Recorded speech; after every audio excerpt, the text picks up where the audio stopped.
میری زندگی میں ایک ایسا وقت آیا، بلکہ میں اس وقت کو کبھی اپنی زندگی میں بھول نہیں سکتا، کہ جب رمضان کی آمد تھی اور میں نے نماز تراویح کو پڑھانا تھا، اور میں نے رمضان سے کچھ ٹائم پہلے قرآن کی روین کر رہا تھا، اور میں نے اپنے استاد سے کہا کہ استاد جی، میں چاہتا ہوں کہ نماز تراویح کے بعد میں ترجمے کے ساتھ قرآن کو پڑھوں۔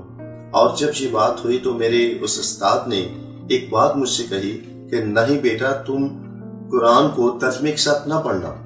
میں نے کہا کیوں؟ قرآن کو ترجمے کے ساتھ میں کیوں نہ پڑھوں؟ انہوں نے کہا کہ اگر ترجمے کے ساتھ پڑھو گے تو تم گمراہ ہو جاؤ گے۔ اور جب یہ بات میں نے دیکھی تو میرے عجیب سا ایک کویسچن آیا میرے مائنڈ میں، فوراً بخاری شریف کی ایک حدیث آئی، تفقہوا فی الدین، دین میں سمجھ بوجھ حاصل کرو۔ اور میں نے اپنے استاد سے کہا کہ استاد جی، آپ کو پتا ہے کہ آپ کیا کہہ رہے ہیں؟ کہتے ہیں ہاں بیٹا، مجھے پتا ہے کہ میں کیا کہہ رہا ہوں، لیکن تمہارے لیے بہتر یہی ہوگا کہ تم قرآن کو ترجمے کے ساتھ نہ پڑھنا۔ میں نے کہا کیوں نہ میں ترجمے کے ساتھ پڑھوں؟ حالانکہ اللہ کے نبی فرماتے ہیں تفقہوا فی الدین، اور پھر کہا گیا ہے کہ تمہیں علم حاصل کرو، چاہے تجھے چین ہی کیوں نہ جانا پڑے۔ اور اس بات کے باوجود بھی استاد جی آپ مجھے یہ بات کہہ رہے ہیں کہ تم ترجمے کے ساتھ نہ پڑھنا۔ انہوں نے بالآخر وہ الفاظ کہہ ہی دیے جو نہ کہنا چاہتے تھے۔ وہ انہوں نے کہا کہ اگر تم ترجمے کے ساتھ پڑھو گے تو تم گمراہ ہو جاؤ گے۔ اور جب یہ بات انہوں نے کہی تو میرے ذہن میں ایک ہلچل سی مچی، ایک طوفان برپا ہوا کہ یہ کیا بات ہے۔ حالانکہ واقع طور پر اگر قرآن کی اسٹڈی کرتے ہیں تو وہاں پر لکھا ھدی للمتقین، کہ یہ کتاب متقی پرہیزگار لوگوں کے لیے ہے۔ اگر یہ کتاب جو متقی پرہیزگار لوگوں کے لیے ہے، جو قرآن پرہیزگار لوگوں کے لیے ہے، اگر یہ پرہیزگار لوگوں کے لیے، تو پھر اس کے پڑھنے سے انسان گمراہ کیسے ہو جاتا ہے؟ اور جب یہ بات میں نے دیکھی تو میں نے استاد جی کو وہی بات کہہ دی کہ میں کہ دیکھیں، قرآن تو کہتا ہے ھدی للمتقین، یہ متقی لوگوں کے لیے، پرہیزگار لوگوں کے لیے، اور پھر آپ کیسے کہہ رہے ہیں کہ جو ہے آپ کو ترجمے کے ساتھ قرآن نہیں پڑھنا چاہیے؟ اور جب یہ بات میں کر رہا، بلکہ اور بہت ساری باتیں میرے مائنڈ میں آئی، میری زبان سے آئی، جو آئی میں نے ان کو نکال دیا۔ اور جب یہ بات آئی تو میں نے گھر چلا گیا، اور گھر جا کر میرے دادا تھے، وہ مجھے کہنے لگے کیا بات ہے آج خیر ہے رانا، کہ تم اتنے غصے میں کیوں ہے، اتنے جذبات میں کیوں ہے، جلدی گھر واپس آ گئے؟ میں کہا دادا، آج کے بعد آپ مجھے نہیں کہیں گے کہ آپ مدرسے میں جاؤ، آپ نہیں مجھے کہو گے کہ مولانا صاحب کے پیچھے جا کے نماز پڑھو۔ کیوں؟ وہ کہیں گے کیا وجہ کیا ہے؟ میں کہ اس لیے کہ وہ کہتے ہیں اگر تم قرآن کو پڑھو گے تو تم گمراہ ہو جاؤ گے، ترجمے کے ساتھ اگر تم پڑھو گے۔ حالانکہ اللہ کے نبی تو فرماتا ہے تفقہوا فی الدین، دین میں سمجھ بوجھ حاصل کرو۔ اگر دین میں ہم سمجھ بوجھ حاصل نہیں کریں گے، اگر ہم ترجمے کے ساتھ نہیں پڑھیں گے، تو ہمیں کیا پتہ چلے گا کہ دین اسلام ہے کیا چیز ہے؟ اور جب میں نے یہ بات کہی ہے تو مولانا صاحب نے کہہ دیا کہ تم اگر پڑھو تو گمراہ ہو جاؤ گے۔ یہ کیسی بات ہے؟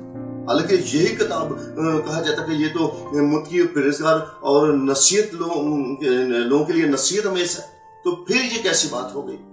جب یہ بات ہوئی تو میرے دادا نے مجھ سے کہا کہ بیٹا تم پریشان نہ ہو، میں تمہارے لیے ارینج کروں گا۔ وہ تھوڑے سے ہنسے بھی، وہ کہنے لگے کہ یہ مولانا جو ہے نا، یہ شاید تمہارے کویسچن کا آنسر نہ دے سکیں۔ میں نے کہا کیوں؟ اگر یہ میرے کویسچن کا آنسر نہیں دے سکتے ہیں تو پھر یہ ہم بیٹھے کیوں ہیں؟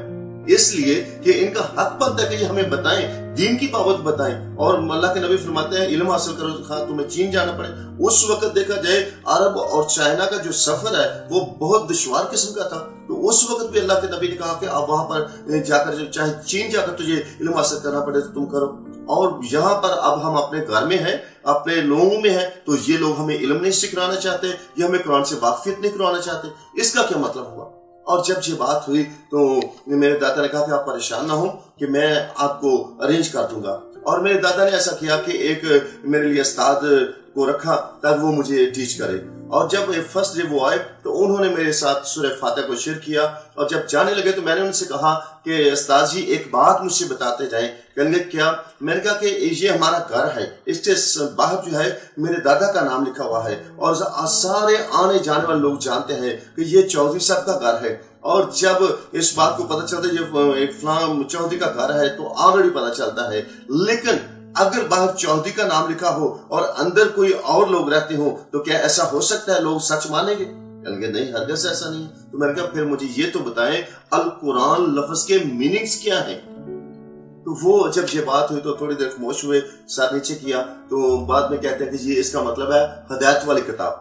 میں نے کہا نہیں استاد جی، آپ کو پتا ہے کہ میں بھی ایک قرآن کا حافظ ہوں اور میں ایک علماء کے گھرانے سے تعلق رکھتا ہوں، اور میں اتنا بھی نہیں ہوں کہ جو مجھے اس چیز کا پتہ نہ ہو۔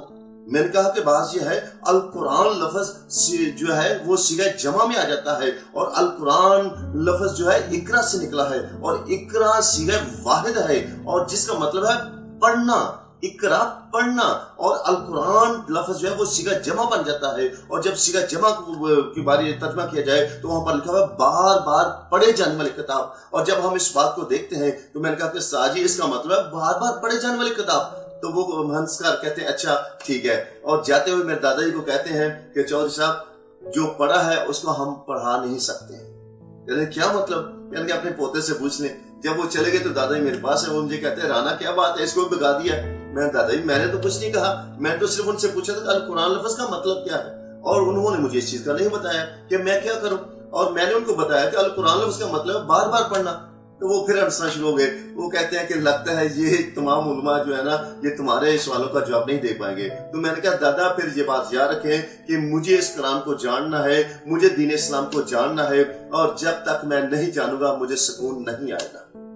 اور یہی بات ہوئی کہ جب ایسی بات ہوئی تو میں نے نماز تراویح پڑھانے کی بجائے میں نے اعتکاف بیٹھنا منظور کیا، اس لیے کہ میں قرآن کو ترجمے کے ساتھ پڑھوں گا اور مجھے پتہ چلے گا کہ قرآن میں ایسی کون سی بات ہے جو انسان کو گمراہ کر دیتی ہے۔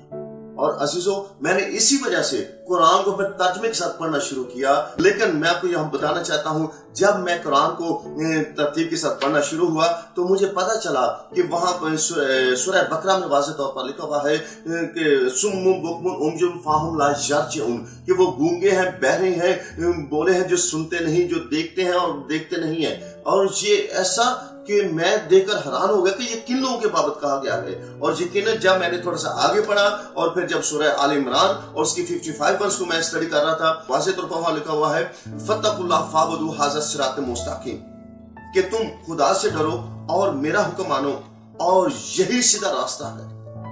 یہ کون فرما رہے ہیں؟ حضرت عیسیٰ المسیح فرماتے ہیں کہ تم خدا سے ڈرو اور میرا حکم مانو، حاضر صراط مستقیم، یہی سیدھا راستہ ہے۔ جب میں نے اس بات کو پڑھا تو میں پریشان ہو گیا کہ یہ کون سی ایسی بات ہے، اللہ مجھے تو سمجھ نہیں آ رہی ہے۔ قرآن بتا رہا ہے کہ جو سیدھا راستہ ہے وہ صرف اور صرف سیدنا یسوع المسیح کا ہے۔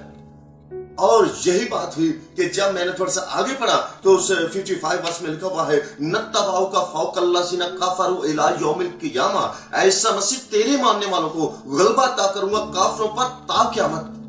اور جب میں نے اس ورس کو پڑھا تو میری زندگی، یقین جانا عزیزو، میری زندگی میں ایک ہلچل سی مچ گئی، میری زندگی میں ایک بنچال آ گیا، ایک طوفان برپا ہوا کہ ہائے اے حافظ، اے ندیم، تیری زندگی کہاں گزری ہے؟ قرآن تو کہتا ہے کہ جو یسوع مسیح کو نہیں مانتا، جو عیسیٰ مسیح کو نہیں مانتا وہ کافر ہے۔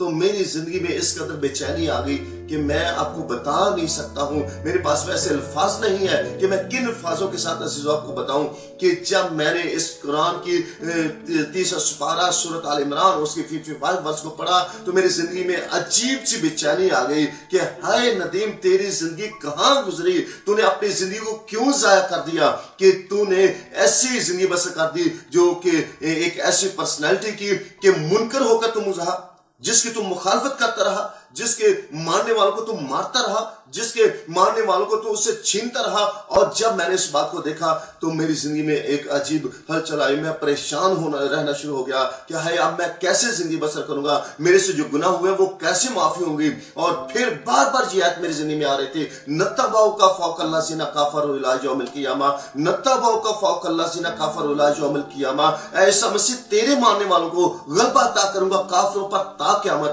عزیزو یہ وہ آیت تھی جس نے میری زندگی کو ہلا دیا، اور اس سے یہ آیت ثابت کرتی ہے کہ یسوع مسیح کے ماننے والے فاتح لوگ ہیں، غالب لوگ ہیں۔ اگر ہم اس کی پیروی کریں گے تو ہم فاتح لوگ بنیں گے، کیونکہ وہ خود بھی فاتح ہے۔ اور اس لیے کہ جب میں نے اس بات کو، اس کی فتح یابی کے نعرے کو، نرسنگے کو سنا تو میں نے اس بات سے اپنے آپ کو روک نہ سکا کہ اب میں اس کی پیروی کرنے سے نہیں رک پاؤں گا۔ اور یقیناً جب یہ میری زندگی میں بات آئی تو میں نے اپنی زندگی اس ذات اقدس کے سامنے، جس کا نام